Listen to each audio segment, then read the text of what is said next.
امام حسین رضی اللہ تعالیٰ عنہ کو گھوڑا کس نے تحفے میں دیا تھا؟ 2 پروں والا ذوالجناح کی تاریخ کیا ہے؟ واقعہ کربلا انتہائی المناک اور اپنی نوعیت کا اہم ترین واقعہ ہے جس نے پورے نوع انسانی کو متاثر کیا کہ یہ کسی ایک خطے، مذہب یا فرقے تک محدود نہیں، روز حشر تک زندہ رہنے والا ہے اور دنیا بھر میں عزاداری اس کا ثبوت ہے۔ اس واقعے کی یاد منانے کے طریقے اور انداز مختلف ہو سکتے ہیں۔ خراج عقیدت پیش کرنے کے لیے زبان و بیان کا وسیلہ الگ ہو سکتا ہے، مگر شہدائے کربلا رضی اللہ تعالیٰ عنہ کی عظمت کا اعتراف ہر صاحب دل کرتا ہے۔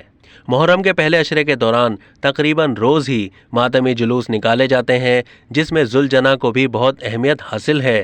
پیکر وفا ذوالجناح حضرت امام حسین رضی اللہ تعالیٰ عنہ کے اس جان نثار گھوڑے کا نام ہے جس نے کربلا کی عظیم جنگ میں حضرت امام حسین کا بھرپور ساتھ دیا، اسی لیے ہر جلوس میں ذوالجناح برآمد کیا جاتا ہے۔ ذوالجناح جس پر سوار ہو کر امام حسین علیہ السلام نے کربلا میں حق و باطل کا معرکہ سر کیا تھا۔ ذاکرین کا کہنا ہے کہ ذوالجناح کو شہدائے کربلا کی یاد میں منعقدہ مجالس اور جلوسوں کا سنگھار بھی کہا جاتا ہے۔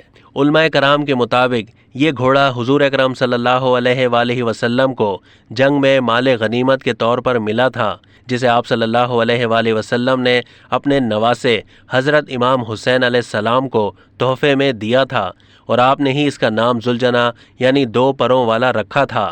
ذوالجناح نے کربلا کے میدان میں وفاداری کی اعلیٰ مثال قائم کرتے ہوئے امام عالی مقام کے ساتھ ہی شہادت کا رتبہ حاصل کیا تھا۔ جلوس کے دوران عزادار شبیہ ذوالجناح کے گرد ماتم کر کے امام کو پرسہ پیش کرتے ہیں۔